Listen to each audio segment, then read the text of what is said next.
ప్రభునందు ప్రియమైన దేవుని బిడ్డలారా, మన ఛానల్లో అనేకమైనటువంటి ప్రసంగాలను అప్లోడ్ చేస్తూ ఉండగా మరి చక్కగా వింటున్నందుకై విశ్వాసులైన మీకందరికీ మరి వందనాలు, ప్రభువుకు కృతజ్ఞతలు తెలియజేస్తూ ఉన్నాను. ఈ దినము కూడా బైబిల్ గ్రంథంలో నుండి ఒక ప్రత్యేకమైనటువంటి లేఖన భాగాన్ని ధ్యానం చేద్దాం. శ్రద్ధ కలిగి ప్రభు మాటల వైపు మనసుంచవలసిందిగా ప్రభు ప్రేమతో మనవి చేస్తూ ఉన్నాను. 65వ కీర్తన బైబిల్ గ్రంథంలో నుండి 65వ కీర్తన 11వ వాక్యాన్ని చదువుతూ ఉన్నాను. శ్రద్ధ కలిగి బైబిల్ గ్రంథాలు తెరచి పరిశీలించండి.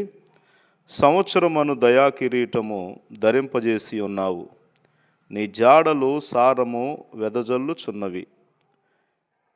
ఈ యొక్క వాక్యాన్ని భక్తుడైనటువంటి దావీదు ఏ పరిస్థితుల్లో, ఏ సందర్భములో ఈ కీర్తన వ్రాసాడో, ఈ 11వ వచనములో ఉన్నటువంటి ఈ వాక్యాన్ని ఎందుకు ఆయన పలికాడనేది మనం ఇక్కడ స్పష్టంగా అర్థం చేసుకోవచ్చు. అంటే దావీదు జీవితంలో దేవుడు ఒక క్రొత్త సంవత్సరాన్ని, ఒక సంవత్సరాన్ని నూతనంగా దయచేశాడని మనం ఇక్కడ అర్థం చేసుకోవచ్చు. అంటే దావీదు యొక్క జన్మదినం, దావీదు యొక్క పుట్టినరోజు, దావీదు యొక్క బర్త్డే. దావీదు యొక్క బర్త్డే వచ్చినప్పుడు కృతజ్ఞతగా దేవునితో దావీదు అంటున్నాడు, నాకు ఒక సంవత్సరం అనే దయా కిరీటాన్ని ధరింపజేశావు, నీ జాడలు సారము వెదజల్లుచున్నవి. అంటే దేవుడు చేసినటువంటి కార్యాలే దేవుని యొక్క జాడలు.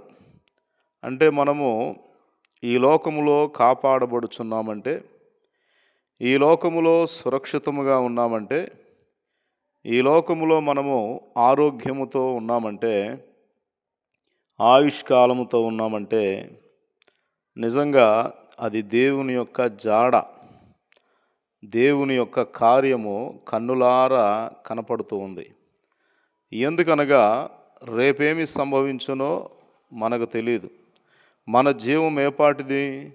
మనం ఇంతలో కనబడి అంతలో మాయమైపోవు ఆవిరి వంటి వారమే అని దేవుని యొక్క వాక్యము సెలవిస్తూ ఉంది. మరి ఆవిరి వంటి మానవ జీవితంలో మరి ఏ దినమున ఏమి సంభవిస్తుందో తెలియనటువంటి జీవితంలో నిజంగా ఒక సంవత్సరం అనేది గడిచిందంటే అది దేవుని యొక్క మహాకృప.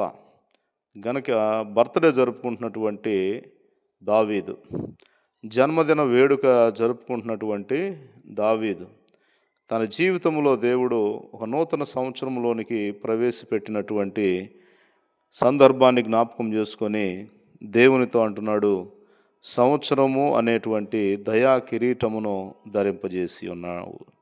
మరి దావీదుకు ఒక్కడికేనా అంటే, ఇప్పటికే మనం అనేక సంవత్సరాలు భూమి మీద ఉన్నాం. మరి తల్లి గర్భములో నుంచి మనము ఈ ధరణి పైన అరుదించిన క్షణము నుండి కూడా ఒక్కొక్క సంవత్సరము దేవుని యొక్క దయా కిరీటమే.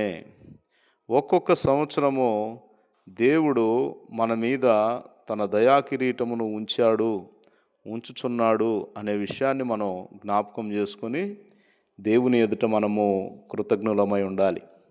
కనుక మానవ జీవితంలో ఒక సంవత్సరము గడిచి మరొక సంవత్సరము మానవ జీవితంలోనికి ప్రవేశిస్తుంది అంటే అది కేవలము దేవుడు పెట్టిన దయా కిరీటము, దేవుడు చూపిన దయ, దేవుడు చూపిన కృప, దేవుడు చూపిన జాలి అనే విషయాన్ని మనము మర్చిపోకుండా జాగ్రత్తగా మనము దేవుని యందు కృతజ్ఞత కలిగి ఉండాలి. అంటే తల్లి గర్భమందు మనలను రూపించిన వాడు ఆయనే, భూమి మీదకి సురక్షితముగా తీసుకొచ్చిన వాడు ఆయనే, భూమి మీద బ్రతుకుచూ ఉండగా ఒక్కొక్క సంవత్సరము మనకు ఆయన దయచేస్తూ కొందరికి 80 సంవత్సరాలు, 70 సంవత్సరాలు, 60 సంవత్సరాలు, 50 సంవత్సరాలు, మరి 40 సంవత్సరాలు, ఇంకా మరి ఈ లోకములో మానవుని యొక్క సంవత్సరాలన్నీ కూడా దేవుని యొక్క దయతో గడిచిపోయేవి అనే విషయాన్ని మరచిపోకూడదు. అయితే మరి బైబిల్ గ్రంథంలో మనం చూసినట్లయితే మత్తయి సువార్తలో 4వ అధ్యాయంలో ఓ చక్కని మాట 4వ వాక్యంలో సాతానుతో, శోధకుడితో, మరి అపవాదితో దేవుడు మాట్లాడుతున్నటువంటి మాట. అందుకు ఆయన, మనుషుడు రొట్టె వలన మాత్రము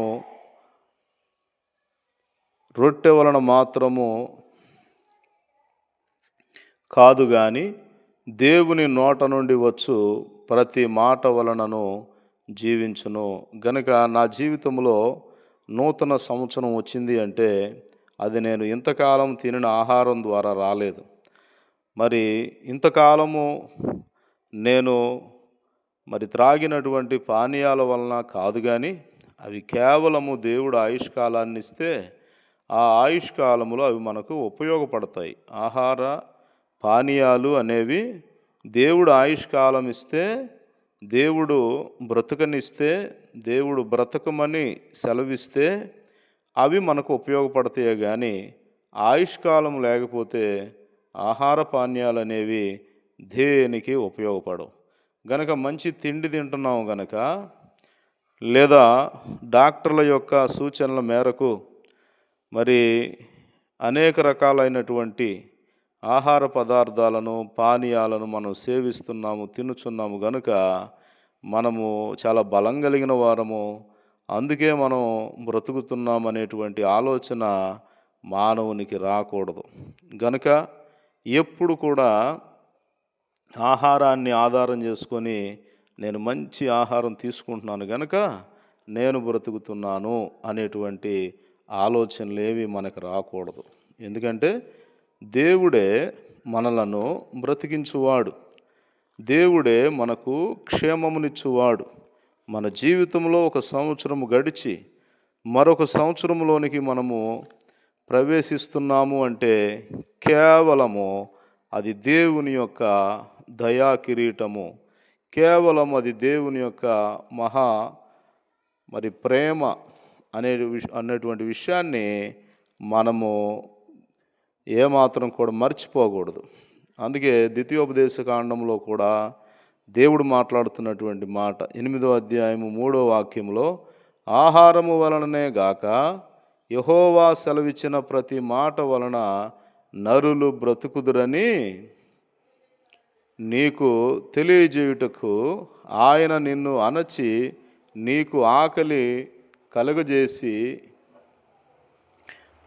నీవే గాని నీ పితరులే గాని ఎన్నడెరుగని మన్నాతో నిన్ను పోషించెను. మరి దేవుడు ఇశ్రాయేలు జనుల పట్ల చేసినటువంటి గొప్ప కార్యమును గూర్చి ద్వితీయోపదేశ కాండములో మోషే అంటా ఉన్నాడు, ఇదిగో నువ్వు ఆహారము తీసుకుంటున్నావు కానీ మరలా నీకు ఆకలి కలగజేస్తూ ఉన్నాడు దేవుడు. ఎందుకంటే ఆకలి అవుతుంది కానీ నువ్వు బ్రతుకుతున్నావంటే కేవలము యెహోవా సెలవిచ్చిన ప్రతి మాట వలన నరులు బ్రతుకుదురని ధర్మశాస్త్రంలో కూడా దేవుడు సెలవిస్తూ ఉన్నాడు. గనక మన జీవితంలో సంవత్సరము వెంబడి సంవత్సరము మరి తిరిగి వస్తుందంటే నిజంగా మన జీవితంలో మరి ఈ దినం మనం బర్త్డే జరుపుకొని మరొక బర్త్డే మనం జరుపుకోవాలి అంటే నిజంగా దేవుని యొక్క మహాకృప దయా కిరీటం. కనుక ఎప్పుడు కూడా నేను చాలా బలవంతుణ్ణి, నేను మంచి ఆహారం తీసుకుంటున్నాను గనుక నేను ఇన్ని సంవత్సరాలు బ్రతికాను, ఇన్ని సంవత్సరాలు బ్రతుకుతున్నాను, నాకేమిలే, నేను సంపూర్ణమైన ఆరోగ్యవంతుణ్ణి, నేను సంపూర్ణమైన ఆరోగ్యవంతురాలని అని ఎప్పుడు కూడా మన హృదయంలో అతిశయించకూడదు. కానీ ప్రతి క్షణం ఆయన మనలను బ్రతికించువాడు, ఆయన మనపై దయచూపువాడు అనే విషయాన్ని మనం మర్చిపోకుండా మన జీవితంలో మరి దేవుని యందు భయభక్తులు కలిగి కొనసాగదాం. ఎందుకంటే ఒక దినాన ఆయుష్కాలం అయిపోయింది, మరణ దినము సమీపించింది. నీళ్లు చక్కబెట్టుకొని యెషయా ప్రవక్త ద్వారా ఆ యొక్క హిజ్కియాకు దేవుడు తెలియజేసినప్పుడు హిజ్కియా కన్నీళ్లు విడిచాడు. యథార్థ హృదయుడునై సత్యముతో నీ సన్నిధిని నేనెట్లు నడుచుకుంటునో, సమస్తము నీ దృష్టికి అనుకూలముగా నేనెట్లు జరిగించితినో కృపతో జ్ఞాపకం చేసుకొనమని హిజ్కియా ప్రార్థించినప్పుడు వెంటనే మరి ఏ ప్రవక్త ద్వారా అయితే దేవుడు నీవు చావబోతున్నావు, మరణమవబోతున్నావు, నీ ఇల్లు చక్కబెట్టుకొని మరి సమాచారాన్ని పంపించాడో అదే ప్రవక్త ద్వారా హిజ్కియాతో దేవుడు మరలా 15 సంవత్సరాలు నిన్ను బ్రతుకునిస్తానని, నీకు ఆయుష్కాలమునిస్తున్నానని మరి దేవుడు చెప్పాడు. కనుక ఆయుష్కాలము తరిగిపోవాలన్నా లేదా ఆయుష్కాలము పెరగాలన్నా, భూమి మీద మనము అనేక సంవత్సరాలు జీవించాలన్నా అది దేవుని చేతిలో ఉంది. కానీ ప్రియ సహోదరి, ప్రియ సహోదరుడా, అది నా చేతిలో లేదు, లేదా నీ యొక్క ఆహారము వలన కాదు, మన ఆహార పానీయాల వలన కాదు, కానీ కేవలము దేవుని నోట నుండి వచ్చు ప్రతి మాట మనల్ని బ్రతికిస్తుంది. కనుక మన బ్రతుకు ఆయన ద్వారా మనకు లభించింది కనుక మనం ఆయన కొరకు జీవించాలి. ఎందుకంటే మనల్ని బ్రతికించువాడు ఆయన అయినప్పుడు మనం నిజంగా మనల్ని బ్రతికించేవానికి మొదటిగా బ్రతికించేవానికి మనము ప్రాధాన్యతనివ్వాలి. దేవుని తరువాతే ఏదైనా, దేవుని తరువాతే, బ్రతికించే దేవుని తరువాతే, ఆయుష్కాలమునిచ్చే దేవుని తరువాతే, క్షేమమును జీవమును ఆరోగ్యమును ఇచ్చేటువంటి దేవుని తరువాతే మనకు ఈ లోకంలో ఏదైనా. కనుక ఉదయాన్నే లేచి ముందు దేవునితో మాట్లాడాలి. మరి తెల్లవారుజామునే లేచి దేవునితో మాట్లాడాలి. దిన ప్రారంభం ఆయనతో చేయాలి, దిన ముగింపు కూడా మరి ఆయనతో మనము చేయాలి. ప్రతి క్షణము కూడా ప్రార్థనాపూర్వకముగా, ప్రార్థన అంటే దేవునితో మాట్లాడడం. ఎందుకంటే ప్రతి క్షణము ఆయన మనకి ఇస్తున్నాడు కనుక మరి ఆయన ఆయుష్కాలాన్ని ఇచ్చినప్పుడు దానిని మనం పాపానికి వినియోగించకుండా జాగ్రత్త పడాలి, చెడ్డ కార్యాలకు వినియోగించకుండా జాగ్రత్త పడాలి. ఆయన ఆయుష్కాలం ఇస్తున్నప్పుడు చెడ్డ మాటలకు వినియోగించకుండా, మరి పాపములకు వినియోగించకుండా జాగ్రత్తగా ఆయన ఇచ్చిన ఆయుష్కాలాన్ని మనం సద్వినియోగం చేసుకొని మంచి కార్యాలకు మన ఆయుష్కాలాన్ని వినియోగిద్దాం. దైవ దీవెనలు, దైవ ఆశీర్వాదములు, దేవుడిచ్చేటువంటి ఉన్నతమైన ఆయుష్కాలాన్ని మనము ఇంకనూ పొంది భూమి మీద ఆయన గణపరిచి ఆయన పిలిచిన వేళ ఆయన యొక్క రాజ్యములోనికి వెళ్ళి యుగయుగాలు ఆయన ముఖదర్శనం చేసుకుంటూ, ఆయన్ని స్తుతించుకుంటూ, ఆయన్ని ఆరాధించుకుంటూ పరలోక మహిమలో మనం ఆనందిద్దాం. దేవుడు మిమ్ములను మీ కుటుంబాలను దీవించి ఆశీర్వదించునుగాక. ఆమెన్.